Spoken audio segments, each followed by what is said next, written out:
프리미엄 스마트 러닝 윌라.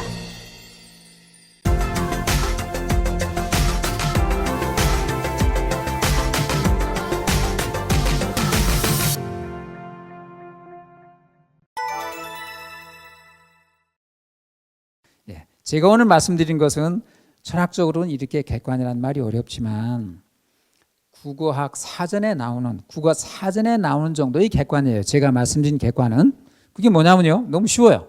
위에서 봤다면 아래에서도 보자, 이쪽에서 봤다면 이쪽에서도 보자, 안에서 봤다면 밖에서도 보자. 이게 제가 말씀드리는 객관입니다. 상당히 쉽죠. 그런데 문제가 있어요. 객관이란 말이 쉬운 거하고 우리가 객관적 관점을 갖는다고 하는 건 전혀 별개예요. 객관적 관점이란 말은 쉽지만 우리가 객관적 관점을 갖기에는 굉장히 어렵습니다. 여러분, 만일 50년 뒤에 오늘이 대한민국, 2018년에 대한민국의 역사를 어떤 사람이 이렇게 썼다 합시다. 대한민국은 2018년대 대한민국은 정말 비참했다. 나라는 남북으로 갈려 있었고 젊은 청년들은 그 소중한 시간을 군대에 가서 보내야만 했고 서울역에 가보면 노숙자들이 왔다 갔다 했고 청년 실업률은 엄청나게 높았고 이 독거노인들도 엄청나게 많았고 이게 대한민국이다. 너무너무 비참했다. 이렇게 기술할 수 있어요. 1번. 2번. 2018년에 대한민국은 정말 영광스러웠다. 2000년대에 대한민국은 올림픽도 개최했고 월드컵에서 4등도 했고 세계 육상대회도 열렸고 올림픽에 나가면 10위권 내에 꼭 들었고 국민소득은 전 세계에서 가장 빠른 속도로 발전했었고 무역총량이라는 건 총 수입액과 총 수출액을 합친 거예요. 이것이 전 세계 5위에 도달하고 있었다. 이것도 대한민국의 현실 맞죠? 자, 50년 후에 대한민국의 역사가 어떻게 기술되길 바라세요? 1번, 2번 두 개 다 진실이죠. 근데 국사책에는 어떻게 쓰여져야 할까요? 어떤 입장에서 보면 1번이 나와요. 그래놓고 뭐라고 하냐면 사실이잖아 이래요. 어떤 입장에서 보면 2번이 맞아요. 그렇죠? 객관적으로 보면 사실이잖아 그래요. 그런데 역사는 2000년대 대한민국은 어떻게 쓰여져야 할까요? 여러분이 고민해 보세요. 아, 이런 문제가 있구나. 그럼 우리가 조선시대 볼 때도 이런 두 가지가 있을 수 있구나. 가능하면 객관적으로 역사를 봐야겠구나. 여기에 동의가 되십니까? 예, 동의해 주시면 이제 제가 다음 강의를 해요. 복지제도를 한번 봅시다. 우리 선조들은 조선시대는 복지제도에 신경을 안 썼을까? 한번 볼까요? 태종실록 14년 7월 7일 1414년 일입니다. 의정부에서 상서하였다. 양반이 딸 가운데 나이 30이 지나도록 집안이 빈궁하여 시집가지 못한 자를 조사하여 관가에서 혼수를 주어서 출가하게 해야 합니다. 임금이 말했다. 시행하라. 여러분, 집안이 빈곤해서 혼수가 없어서 시집을 못 가면 30살 될 때까지 국가에서 시집 보냈어요. 이게 조선이에요. 그런데 이게 나중에는 중앙정부에서 어떻게 전국의 노처녀를 다 조사합니까? 그러니까 지방에 맡겼어요. 다만 조건이 있어요. 양반이 딸 가운데 가난해서 30이 되도록 시집 못 가면 가난 때문에 못 가서는 안 된다. 국가에서 혼수를 줘서 시집가게 한 게 조선이에요. 그런데 전 세계적으로 이러한 데 관심을 가진 나라가 있을까요? 저는 조선의 선조들은 대단했다. 이건 백성이 요구하지 않았을 것이다. 집권층이 세세하게 신경을 쓴 것이다. 그러니까 이런 정치는 그 당시로 보면 앞선 정치 체제가 아닌가라고 생각했어요. 자, 자료의 객관적인 수집입니다. 편견 없는 자료, 편견 없는 관찰입니다. 여러분들 편견 없이 관찰해 보세요. 정조 7년 1783년입니다. 자슨 전칙이라는 법칙을 공포했어요. 사랑하고 긍휼히 여기는 것을 내용으로 하는 전칙은 법이란 뜻이에요. 법칙이란 뜻입니다. 그러니까 이걸 요새 말로 하면 고아원 설치령입니다. 고아원 설치령. 정조 때 고아원 설치령이 나왔어요.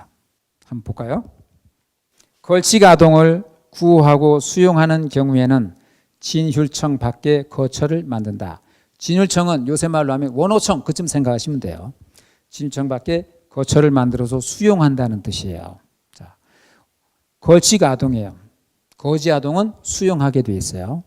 그 다음 봅시다. 양식은 곡식. 양식은 4세에서 6세까지는 1일 1인당 쌀 5톱, 장 2롭, 미역 1입으로 하고 7세에서 10세까지는 1일 1인당 쌀 7홉, 장 2홉, 미역 1입으로 한다라고 규정이 돼 있어요.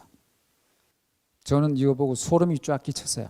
예를 들면 요새 대한민국이 고아원 설치장 만들면 어떠어떠한 곳에 어떠어떠한 곳 하고 원장은 누구로 한다 이랬을 거예요. 그죠? 근데 곡식을 정해놨어요.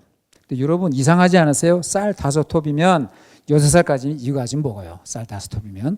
보리라고 안 했잖아요. 콩이라고 안 했잖아요. 쌀이라고 그랬어요. 장 1홉이 문제예요. 여러분 미역 1입 대단하죠? 미역 먹으면 어지간하면 다 살아요. 그러니까 우리 산모들이 미역 가지고 살잖아요. 문제는 장이에요. 여러분 장을 먹으면 살까요? 못 살까요? 살아요. 소금만 먹으면 죽어요. 장을 먹으면 살아요. 장 뭘로 만들죠? 콩으로 만들어요. 콩으로. 된장에서 간장 뽑잖아요. 콩으로 만들어요. 콩에는 온갖 영양이 다 들어가 있어요. 밥하고 장만 먹어도 살아요. 이제 이거 이해되십니까? 이렇게 했어요. 그 다음 보실까요? 그 다음 조항. 버려진 아이가 젖을 먹어야 하는 경우, 아까 4세부터 6세라고 그랬죠? 젖을 먹어야 하는 경우는 걸칙 여인 중에서 젖이 나오는 여인을 선택해서 2명까지 맡길 수 있다고 돼 있어요. 거지 여인 중에서 한 여인이 2명까지 젖을 먹여요. 젖이 나오면. 여러분 왜 걸칙 여인에게 맡겼을까요? 치료 사업이에요. 치료 사업이 뭔지 아세요? 그 동네 할머니 할아버지한테 돈을 보조해 줘야겠는데 그냥 주면 안 되잖아요. 휴지 주라 그래요. 또 개천가에서 뭐 풀도 좀 뽑으라 그래요. 그러면 일당을 줘요. 이게 치료 사업이에요. 가장 가난한 사람들에게 주는 거예요. 그래서 걸칙 여인을 찾았어요. 기왕 국가에서 대주는 거 걸칙 여인에게 주면 아이도 기르고 걸칙 여인도 살잖아요. 그래서 한 여인이 2명 맡을 수 있어요. 만일 그 동네에 걸칙 여인이 없고 혹은 걸칙 여인이 있어도 젖이 안 나오고 그러면 평상 여인 중에 원하는 여인에게 맡길 수 있어요. 근데 걸칙 여인이 아니면 한 명밖에 못 맡아요. 왜? 가능하면 여러 사람에게 혜택이 가는 게 좋으니까. 이제 이게 읽혀지십니까? 젖을 먹이는 여인에게는 1인당 쌀 한 대 4홉, 14홉, 장 3홉, 미역 3입씩 계산해 준다. 계산해 준다. 이걸 돈으로 받겠으면 돈으로 받고, 식량으로 받으려면 식량으로 받고. 되겠습니까? 이래서 젖먹이 아동도 국가에서 길러줘요. 행정적 확인 볼까요? 이 자율전책에는 이게 들어가 있어요. 보세요. 죽을 먹이나 젖을 준 것을 확인하기 위해서 매월 당해 관찰인 관리가 가서 아이가 살이 쪘는지 파리한지 조사해요. 그래서 살이 안 찌고 파리하면 문책해요. 책임을 묻게 규정이 돼 있어요. 의복, 걸식 아동 또는 버려진 아이 중에 옷이 없는 아이, 그 다음에 젖을 먹이는 여자에게도 의복을 지급하도록 규정이 돼 있어요. 젖을 준 여인에게 병이 있으면 아이에게도 해가 가잖아요. 해민서에 지시하에 치료하게 해준다. 해민서는 조선시대의 병원이에요. 한약병원이에요. 근데 해민서에서는 공짜로 치료해 준 사람이 참 많아요. 무료로 치료해줘요. 왜? 해민서는 돈 누가 주는데? 국가에서 대줘요. 국가에서 예를 들면 이 명주 몇 필, 3,000필, 3만 필 이렇게 대주고 이걸 가지고 이자 놀이를 해서 너희들이 운영해라. 돈 있는 사람에게는 돈을 받고 없는 사람에게는 무상 치료를 하라 하는 게 해민서예요. 엄청난 의료제도예요. 이까지만 만들어 놓으면 지방의 감사들이 일 안 해요. 우리 했다, 고아원 만들었다. 근데 식량이 없는데 어떡하냐? 이러고 말 수 있잖아요. 그 식량을 어디서 공급하는지도 이 법전에 나와 있어요. 곡물은 상평창의 곡식을 이용한다. 장과 미역은 수령이 준비한다. 상평창이 뭐냐면요, 이거예요. 가을에는 쌀값이 내려갈 거 아니에요. 정부에서 쌀을 사요. 창고에다 두어요. 봄에는 쌀값이 오를 거 아니에요. 그럼 백성들이 힘들잖아요. 봄에 팔아요. 상은 평상할 때 상자예요. 평은 균등하다, 평등할 때 평사예요. 항상 고가를 평등하게 하는 창고란 뜻이에요. 그러니까 정부미 창고예요. 아시겠습니까? 거기서 공급해라. 왜? 상평사는 항상 곡식이 있으니까. 그러니까 다시 말씀드리면 곡식은 국가에서 준다는 뜻이에요. 그런데 장하고 미역은 미안하지만 니들 수령들이 준비해. 그 정도는 준비할 수 있잖아. 이렇게 해놨어요. 여기까지 해놓으면 제대로 안 하면 어떻게 해요? 안 하면. 규정을 위반하고 실천하지 않는 수령은 당의 관찰사가 문서로 보고하고 죄를 묻는다. 관찰사는 도지사예요. 도지사가 전부 처벌하게 돼 있어요. 암행어사도 이를 염탐해서 가능한 한 엄하게 죄를 정한다. 암행어사의 직무 중에 하나도 이 고아원 잘못하면 반드시 처벌해. 가서 먼저 봐. 이렇게 지시가 돼 있어요. 이러한 법이 나왔습니다. 아동고를 위한 대표적인 조치고 정조는 뭐라고 했냐면 이 법을 공포하면서 부칙을 붙여놨어요. 이 법만은 영원히 시행하라. 내 이후에 어떠한 왕도 이걸 폐기해서는 안 된다. 영원히 시행하라. 대단하다고 보지 않으세요? 조금 더 충격적인 장면을 보여드릴게요. 보이시나요? 한글이에요, 한문이에요? 자율전칙이라는 제목은 한자예요. 서문도 한문이에요. 그래서 국한문으로 인수했다고 되어 있는데 사실은 전문 한글이에요. 서문도 한글로 번역돼서 이게 지금 서문이에요. 여러분, 고아원 설치령을 왜 훈민정음으로 했을까요? 조선의 모든 법적 공문서는 법문, 공문서는 다 한문이에요. 근데 이것도 공문서잖아요. 규정집이니까. 그런데 한글로 했어요. 왜 그랬을까요? 정조가 볼 때 길거리에 있는 골치가 아동을 누가 제일 먼저 만나요? 평민들이 이 규정을 모르면 고아를 보호할 수가 없잖아요. 그러니까 평민들이 이 규정을 알아야 한다. 그래서 몽땅 훈민정음으로 썼어요. 조선 역사상 규정집을, 국가의 공식 규정집을 훈민정음으로 낸 첫 번째이자 마지막이 아닌가, 전 그렇게 생각하고 있어요. 이제 이때 집권층의 정신이 여러분 좀 가슴에 와 닿으세요? 철저한 실천을 전제로 하지 않으면 이런 짓 안 하죠. 안 하죠. 근데 전부 고아화가 있는데 가장 접근할 수 있는 사람이 보도록 하기 위해서 이거를 몽땅 훈민정음 한글로 써놨어요. 저는 했어요. 이러니까 조선이 500년이나 간 것 아닌가. 왜? 가장 핍박받고 가장 빈곤하고 가장 힘든 계층을 철저하게 보호해 줘야 된다. 이 정신이 조선을 전 세계 역사상 유례없이 518년이나 가게 하는 그런 것은 아닌가. 이러한 제도를 보는 조선의 국민들은, 백성들은 어땠을까요? 그래도 가장 힘든 건 국가에서 해주니까. 그러니까 이 나라에 대한 신뢰가 있는 게 아닌가. 그러니까 이 나라에 변란이 나면 백성들도, 노비들도 칼을 들고 나온 게 아닌가. 저는 그런 생각을 하고 있습니다.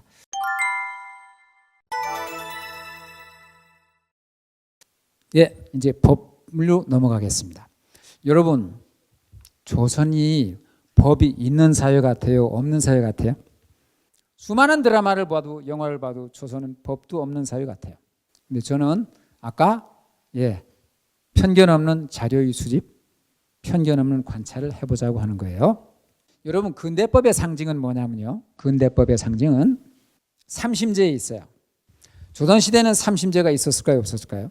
삼심제가 있었어요. 그런데 딱 한 가지, 사형수에게만 적용됐어요. 나머지는 없었어요. 사형에 해당하는 죄를 진 사람은 3번 복은 뒤집어질 복자예요. 재판의 결과가 뒤집어질 수 있는 제도, 요새 말로 하면 삼심제예요. 사형수에게는 삼심제를 시행했습니다, 조선은. 근데 조선시대에 그런 게 아니에요. 고려시대에 이미 그랬어요. 언제냐면 1057년 고려 문종 때 이미 시행됐어요. 왜 사형수는 3번 재판받게 했냐면요, 이래요.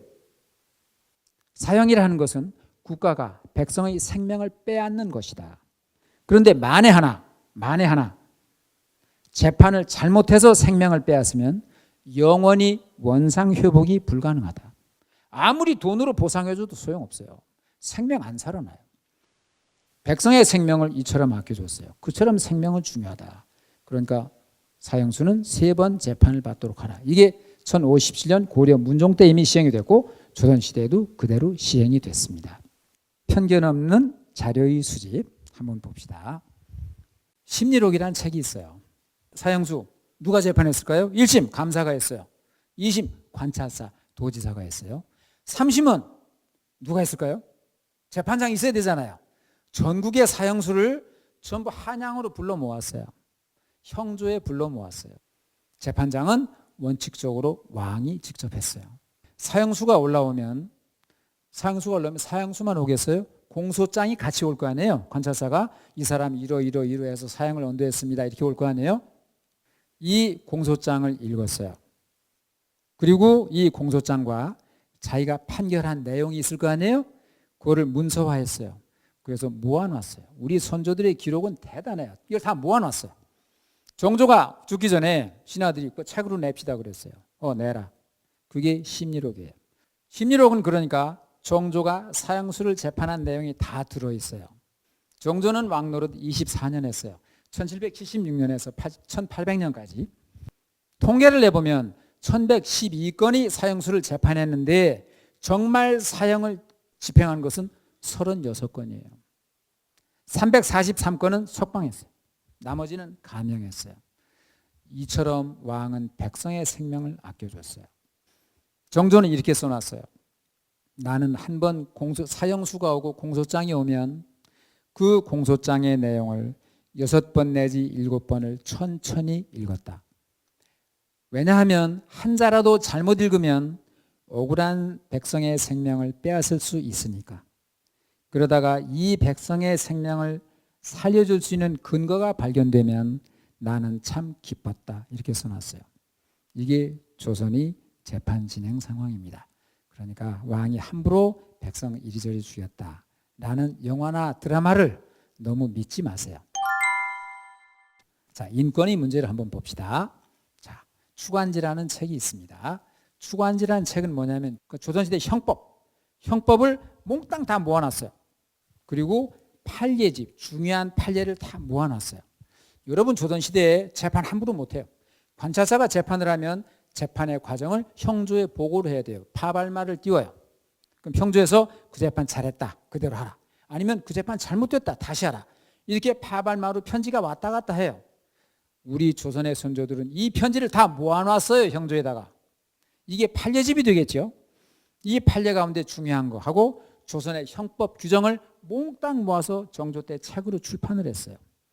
여기서 정조는 뭐라고 했냐면 백성들에게 법이 무엇인가를 알려주고 지키라고 해야지 법이 무엇인지도 모르는데 어떻게 지키라고 하는가. 그래서 이 책을 출판한다. 그 책 이름이 추관지예요. 추관은 가을 추자, 관은 관청 관자, 관청, 가을 관청. 그래서 형조예요. 형조를 추관이라고 그래요. 형조에서 출판한 책이란 뜻입니다. 추관지에서는 뭘 말했는가. 청소년의 보호 규정을 말씀드릴게요. 규정이 이렇게 되어 있어요. 15세 이하의 소년과 70세 이상의 노인은 사형에 해당하는 죄를 짓지 않는 한 구속하지 아니한다. 이렇게 되어 있어요. 대신 벌금을 받는다. 속은 벌금이에요. 여러분 청소년에 대한 규정이 이렇게 되어 있어요. 15세 이하, 70세 이상의 노인은 사형에 해당한 죄를 짓지 않는 한 구속하지 않아요. 노인도 구속하지 않아요. 왜 그런지 아십니까? 그때는 농경사회죠. 농업사회에서는 노인을 어떻게 보냐면 평생 국가의 생산력을 위해서 이바지한 분으로 봅니다. 근데 이런 분을 죄졌다고 해서 감옥에 넣으면 감옥에 사는 벌만 받는 게 아니라 감옥에 넣으면 다 병나서 죽어요. 오케이? 그러니까 죄진 것 이상의 처벌해서는 안 된다. 그러니까 이런 규정이 생겼어요. 그 아래 규정을 보면 10세 이하의 소년과 80세 이상의 노인은 사형에 해당하는 죄를 졌을지라도 구속하지 아니한다. 이렇게 돼 있어요. 국가가 특별 관리를 해줘요. 70 이상 된 노인은 정배하지 아니한다. 국사범, 반란범을 제외하면 70 이상 된 노인은 귀양 못 보내게 돼 있어요. 70 이상 된 노인은 장형에 처하지 아니한다고 돼 있어요. 매를 때리면 뼈가 부서져요. 뼈가 부서져요. 그러니까 70 이상 노인은 장형에 처하지 않고 대신 벌금을 받는다라고 규정이 되어 있어요. 이처럼 노인에 관한 보호도 같이 해줬어요. 여성에 대한 보호도 똑같아요. 여러분 여성이 죄를 졌어요. 그런데 죄를 졌다고 해서 호연 볼기를 내놓고 볼기를 때린다고 가정해 봅시다. 무슨 일이 발생하죠? 사또도 남자예요. 때린 사람도 남자예요. 둘러서는 거 다 남자예요. 얼굴만 내놓고 다니는 조선시대에 삥 둘러선 남성들 앞에서 허연 볼기를 내놓고 볼기를 맞았다 하면 볼기 몇 대가 문제가 아니라 이 여성은 평생 여성으로서의 존엄성을 다 파괴당해요. 법전에 여성은 장형에 처하지 아니한다라고 규정이 돼 있어요. 그처럼 여성의 인권도 보호해줬어요. 어디 있느냐? 추관지에 다 나와요. 자, 그러면 이제 물증주의 재판이라고 하는 중요한 규정을 한번 봅시다. 추관지를 보면 이렇게 돼 있어요. 뒤에 판례가 나와 있다고 말씀드렸죠? 그 하나를 말씀드릴게요. 시골에서 모스미 아내가 살해됐어요. 관찰자가 보니까 남편이 죽였어요. 틀림없이. 동네 사람도 다 남편이 죽였대요. 남편 모스미. 그런데 증거가 하나도 없어요. 재판을 진행할 수 없어요.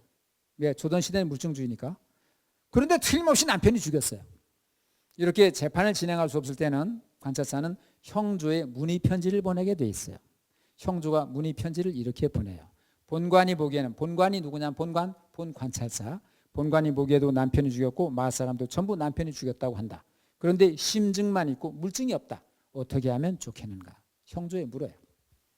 형조가 답장을 보내요. 답장이 바로 그 아래에 있겠죠.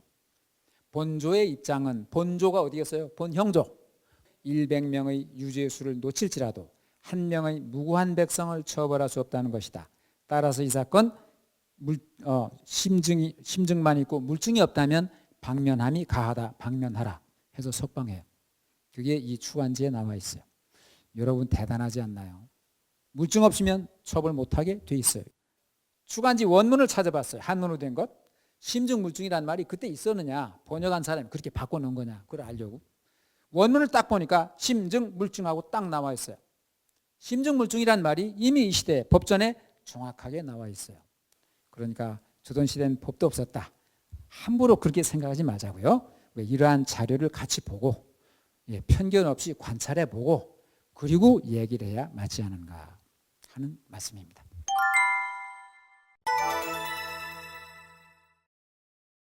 조선의 과학을 한번 보기로 하겠습니다. 조선이 과학사회일까요? 아닐까요? 잘 모르겠어요. 그러나 조선에도 과학은 존재했습니다. 그것을 한번 보기로 합시다. 어느 날 서울대 교수 한 분이 선생 과학사 기술사 사전 저거 봤어? 그래요. 못 봤는데요? 도서관에 있어? 한번 가봐 그래요. 자, 일본에서 나온 책이에요. 과학사 기술사 사전. 이 책은 무슨 책이냐면 과학사적으로 기술사적으로 의미가 있는 건 전부 항목으로 들어가 있어요. 그런데 이도 준타로가 너무너무 좋은 일을 했어요. 항목마다 이게 어느 나라 과학기술인지를 전부 써놨어요. 그래서 통계 내기가 쉬워요. 저는 이 책을 보고 이 조사를 해봤어요. 1400년서부터 1499년까지 이게 세종이 있던 이제 그때죠. 이때까지 항목을 조사해봤어요. 어느 나라에 몇 항목이나 있나. 그럼 항목 수만 봐도 대략은 어떤 과학의 흐름을 알 수가 있을 거 아니겠어요? 해보니까 서양의 것은 64항목 나와요. 아시아의 것이 44항목 나와요. 그러니까 서양이 한 20항목 많으니까 이때가 되면 서양이 과학사적으로 기술사적으로 좀 앞서갔다고도 할 수 있죠. 그런데 당연한 건 서양은 나라가 많아요. 동양은 몇 나라 안 돼요. 그러니까 어떤 사람은 이 시대까지 서양의 과학이 반드시 앞서간 건 아니다 라고 말하는 사람도 있습니다. 자, 우리 아시아의 44항목을 제가 조사해 봤어요. 중국의 것이 6항목 나와요. 일본 것이 6항목 나와요. 몇 개 남았죠? 32개 남았죠? 12배니까 32개가 모두 조선의 것이에요. 믿어지세요? 사실이에요. 32개가 전부 조선의 것이에요. 놀랍죠? 그런데 이게 한국 학자가 썼으면 제가 이 책을 인용하지 않아요. 왜 인용하지 않죠? 우리나라 자료는 많고 외국 자료는 적을 거 아니에요. 그러니까 객관성이 없어요. 그런데 일본 학자가 쓴 책이니까 말씀드리는 거예요. 자, 그러면 정말 조선의 과학이 32건이나 있을 만큼 상당했는가 하는 문제를 예를 들어서 보겠습니다. 여러분 1400년대에는 동서양을 막론하고 첨단 과학이 천문학이었어요. 그러면 1400년대 천문학은 왜 중요했는가? 천문학이 잘 발달해 있어야 달력이 정확해요. 달력은 왜 중요한가? 달력이 정확해야 농업, 수산업의 발전을 기할 수 있어요. 음력은 달을 중심으로 하는 거 아시죠? 살이, 조금, 양력의 음력이에요? 다 음력이잖아요. 그렇죠? 다 음력이에요. 그러니까 수산업과 관련이 있어요. 24절기는 양력이에요, 음력이에요? 양력이잖아요. 그러니까 서리가 내리는 게 상강이에요. 상강이 되면 서리가 내려야 돼요. 우수가 되면 비가 와야 돼요. 오케이? 이게 바로 그 당시 산업과 관련이 있어서 중요해요. 또 한 가지는 달력이 정확해야만 일칙, 월칙을 정확하게 예측할 수 있어요. 예측된 일칙, 언제 어느 날 일찍이 일어날 것이다. 예측된 일칙, 월칙은 괜찮아요. 그런데 예측되지 않은 일칙, 월칙이 갑자기 나타나면 그 나라에 흉조가 들었다라고 생각했어요. 이런 것 때문에 최고 권력층에서는 정확한 달력을 만들어라. 이제 달력을 조금 더 고급스럽게 쓰면 역법을 만들어라. 이게 최고의 관심사였었어요. 조선은 그러한 역법에서 어떻게 했는가 한번 봅시다. 여러분, 세종 때까지 우리는 달력이 없었어요. 이 달력이 왜 필요하냐면 이 분초 단위가 정확해야 일칙, 월칙을 분초 단위까지 예측할 수 있어요. 오케이? 세종 때까지 이런 달력이 없었다는 얘기예요. 그럼 우리는 달력을 어떻게 썼느냐? 중국에 가서 얻어다 썼어요. 동지상사라고 들어보셨나요? 동지달에 우리 사신이 이 만주벌판을 거쳐서 북경에 가요. 조공무품을 가져가요. 그러면 중국 황제는 동지달에 왜 조선의 사신이 온지 알아요. 조선의 사신에게 내년에 달력을 주라 해서 달력 얻으러 간 거예요. 세종은 두 가지를 걱정했어요. 언젠가 중국 황제가 왕삐짐 달력을 주지 마라. 그럼 우리는 달력이 없는 나라가 돼요. 둘째, 중국 달력을 갖다 써도 문제가 있어요. 중국 달력은 북경 표준시예요. 우리는 한양 표준시예요. 이 달력에 의한 일칙월칙을 이 달력에 의해서 계산하면 그건 북경 상공에 나타나는 일칙월칙이에요. 세종은 위대한 꿈을 꿨어요. 조선에 맞는 달력을 계산할 수 있을까 없을까? 이걸 생각했어요. 조선시대에도 세종 때에도 나라의 복이 있었어요. 뭐냐면 위대한 과학자가 한 명 출연했어요. 이름은 이순지입니다. 그런데 이순지는 이 당시 조선에서 가장 나이가 어린 최연소 과학자였었어요. 이순지한테 세종이 물었어요. 이순지, 내 꿈은 이 나라 땅에 많은 역법을 만드는 것이다. 네가 볼 때 네 선조 과학자들이 능력에 의하면 이 땅에 많은 역법을 만들 수 있겠느냐 없겠느냐 이걸 물었어요. 놀랍게도 이순지는 전하 자신 있습니다. 합시다. 이렇게 된 거예요. 과학이 발전하려면 나라에 돈도 있어야죠. 아까 농사직설, 농지개혁에서 조선의 경제가 튼튼해졌다고 말씀드렸죠. 세금이 들어오니까. 그게 대략 1430년대예요. 그게 확실해진 게. 1433년에 드디어 이순지의 말을 듣고 세종은 달력 계산팀을 만들어요. 그런데 놀랍게도 세종은 A팀, B팀 두 팀을 만들었어요. 왜 그랬을까요? A팀은 원로 과학자들이 다 여기에 들어갔어요. B팀은 최연소 과학자인 이순지가 팀장이에요. 이순지가 이때 20몇 살이었어요. 이게 뭘 말하죠? 과학에 관한 한 조선시대에도 연공서열을 무시했다는 뜻이에요. 능력중심 사회가 됐다는 걸 뜻하는 거예요. 최연소 과학자가 B팀의 팀장이니까. 그럼 A팀, B팀은 뭐가 다르냐? A팀은요, 그 당시에 중국의 천문학, 중국의 달력을 과학적, 체계적으로 분석해서 한양 표준시에 맞추는 작업을 했어요. 중국은 북경 표준시라고 말씀드렸죠. 이거를 과학적, 체계적으로 분석하면 한양 표준시로 계산할 수 있어요. A팀은 이걸 했어요. 이순지는 프톨레마이오스의 천문학에 의해서 아라비아에서 달력을 만든 회회력이 중국으로 와서 조선에서 온 이 자료를 보고 이 달력이 훨씬 정확하다고 판단했어요. 근데 이순지가 보니까 메카 중심의 달력이에요. 오케이? 회회력이니까. 그런데 원나라에서 이것을 번역할 때 잘못 번역했다는 걸 이순지는 알았어요. 그래서 다 교정을 했어요. 틀린 데를 교정을 해서 이 아라비아의 달력을 과학적, 체계적으로 분석해서 한양 표준시에 맞추는 작업을 했어요. 일본에서 세계 천문학사가 나왔어요. 그 책에 뭐라고 되어 있냐면 인류 역사상 가장 정확한 달력인 아라비아 달력 회회력을 가장 최초로 과학적, 체계적으로 분석한 데 성공한 사람, 조선의 과학자 이순지 이렇게 나와요. 우리만 모르지 세계에서는 다 알아요. 이순진은 그러니까 아라비아 달력을 기준으로 한양 표준시에 맞춘 작업을 했어요. 이 두 팀이 경쟁적으로 작업에 들어갔어요. 이 작업이 1433년에 시작이 됐어요. 이게 끝난 게 1442년에 A팀에서 먼저 작업이 끝났어요. 그 세종에게 달력을 만들었을 거 아니에요? 세종한테 마지막 리포트를 보냈어요. 이 리포트의 이름이 칠정산 내편입니다. 그런데 칠정산 내편은 중국 달력을 한양 표준시에 맞춘 칠정산 내편은 일치월칙의 예측에 문제가 있었어요. 이순지가 B팀에서도 달력을 완성했어요. 이걸 출판한 게 1444년이에요. 세종에게 달력 계산 작업을 보고했어요. 리포트의 제목은 칠정산 외편이에요. 이순지는 칠정산 외편을 세종한테 제출하면서 전하 아마도 이 달력은 정확할 것입니다. 그래. 증명하라. 그럼 너희들은 이 달력에 의하면 최초로 발생할 1월식이 언제냐 이렇게 세종이 물어요. 이순지는 전하 계산했습니다. 1447년 세종 29년 음력 8월 1일 오후 4시 50분 27초에 일식이 시작될 것입니다.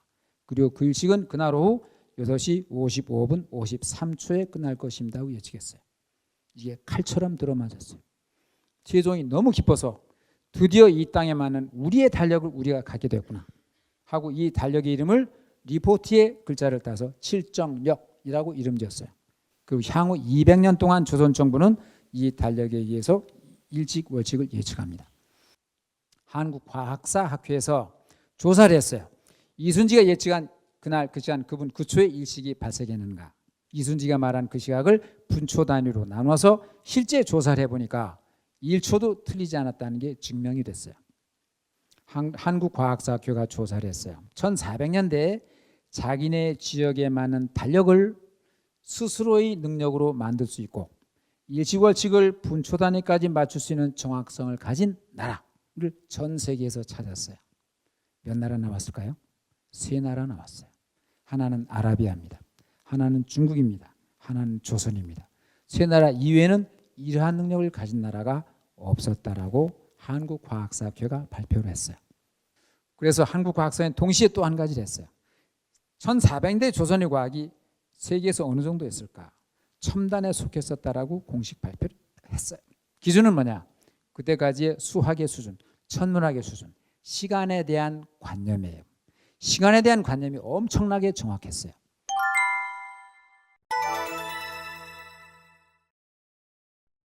그런데 어느 날 제가 성인이 되고 나서도 삼국시대 수학이 궁금하다 하고 있었는데 일본에서 나온 어떤 책을 봤어요. 그 책이 동양의 수학이라는 책인데 거기 보니까 고구려 백제 신라를 거쳐서 구장산술이라는 수학책이 일본에 왔다라는 규절이 나오는 거예요. 구장산술, 9 chapters 구장 산술이 일본에 왔다는 규절이 나왔어요. 와, 아니 이게 웬일이야? 그럼 구장산술만 찾아볼 수 있으면 삼국시대 수학을 알 수 있잖아요, 그죠? 구장산술이라는 책은 중국에서 나왔어요. 저자도 없어요. 이게 고구려 백제 신라를 거쳐서 일본으로 왔다는 거예요. 9장으로 되어 있어요. 1장, 2장, 3장, 9장.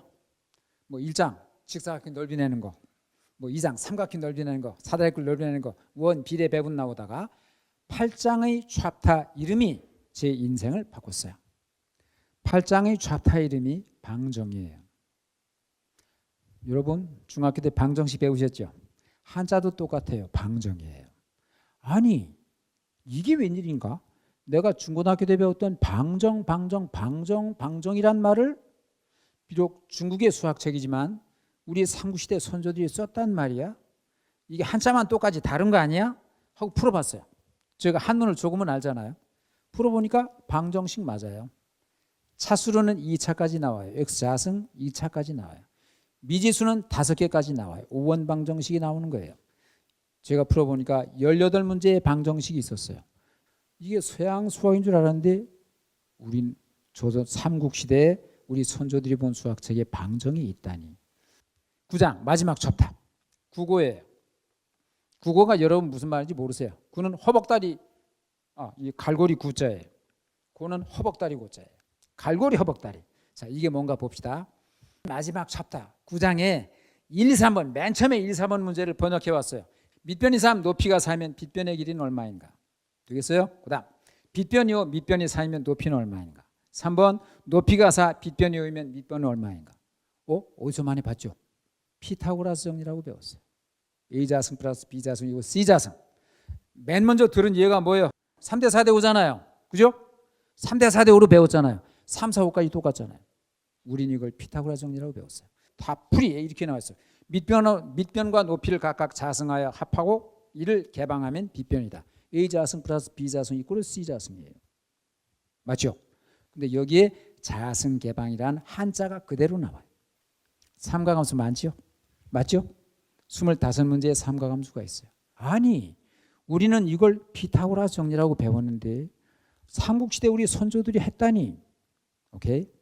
자, 이거의 원인을 찾아갔어요. 구장산술이 삼국사기에 나와요. 삼국사기를 보면 이런 기록이 나와요. 신라 신문왕 2년 682년에 신문왕은 여러분이 잘 아시는 문무왕의 아들이에요. 그러니까 삼국통일 직후죠. 682년에 통일신라는 국립대학을 세워요. 이름은 나라국자 배로학자 국학이라고 그랬어요. 나중에 이 국학이라는 이름이 바뀌어요. 뭐 국학이라고 했다 태학감이라고도 했다가 변해요. 이게 조선까지 와요. 조선시대는 성균관이라고 했습니다. 전통이 와요. 국학을 세웠어요. 국립대학을 세웠으니까 과가 있어야 되잖아요. 과가. 이때는 과를 2개 뒀어요. 하나는 철학과예요. 논어, 명자, 주역, 시경 이런 거 해야 되니까. 둘째 과는 놀랍게도 수학과를 뒀어요. 한자로 알려드릴까요? 밝을 명자, 산수 계산할 때 산자, 명산과 계산을 밝게 하는 과, 수학과를 뒀어요.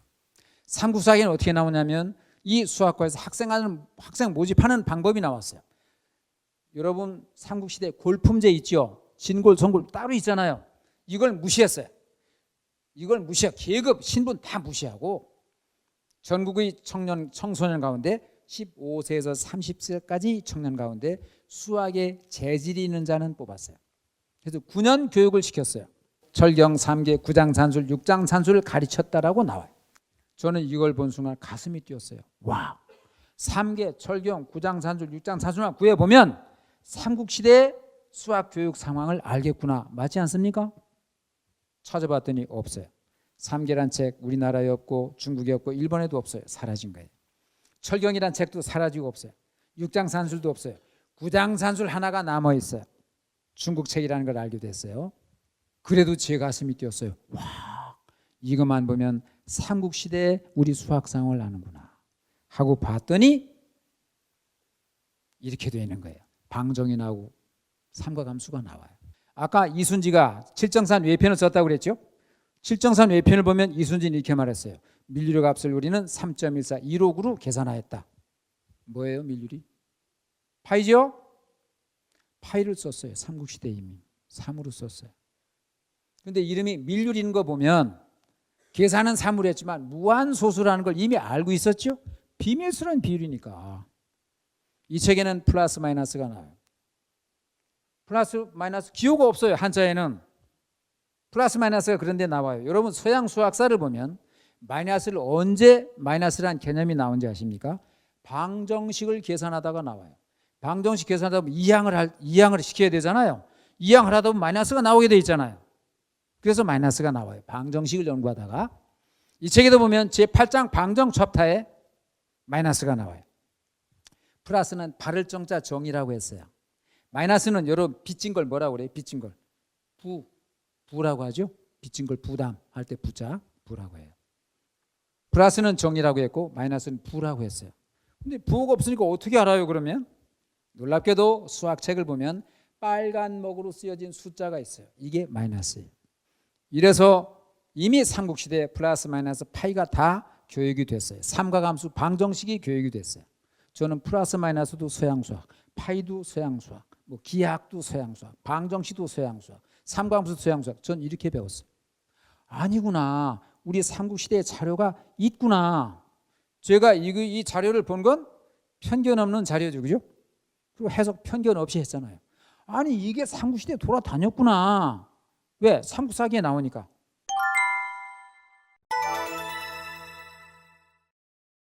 선조들 비판하려고 자료를 봤더니 볼 때마다 저에게 감동이 다가왔어요. 비판이 아니라 야 이런 게 있었구나. 이런 게 있었구나. 왜 못 봤을까?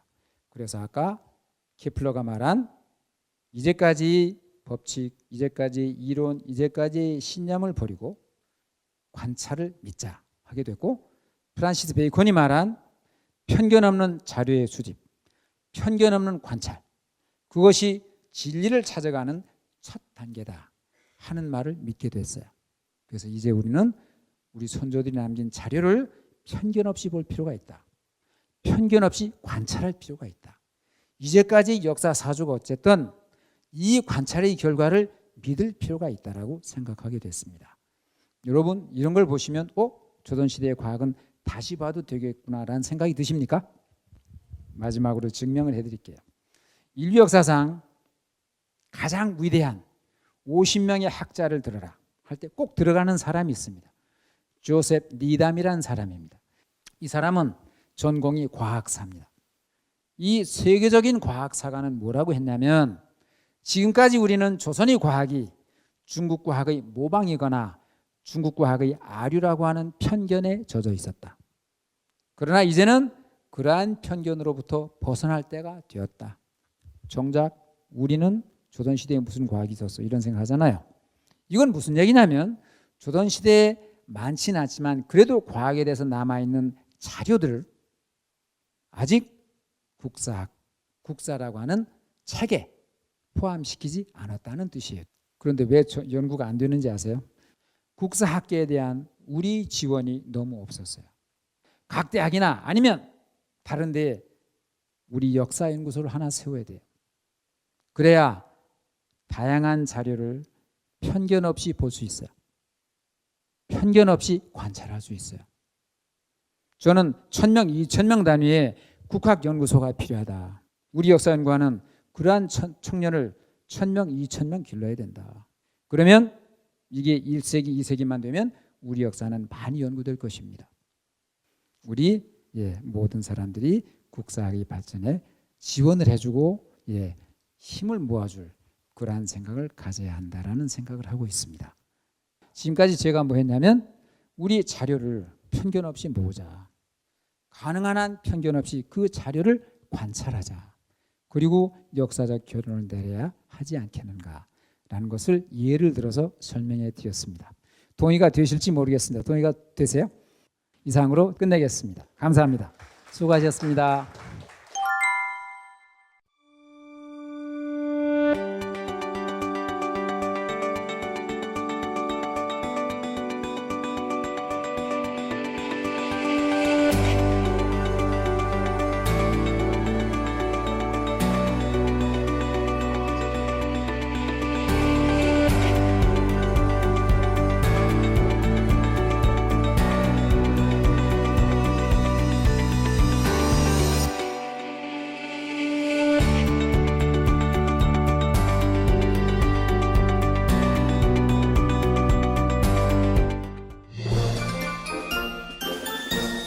윌라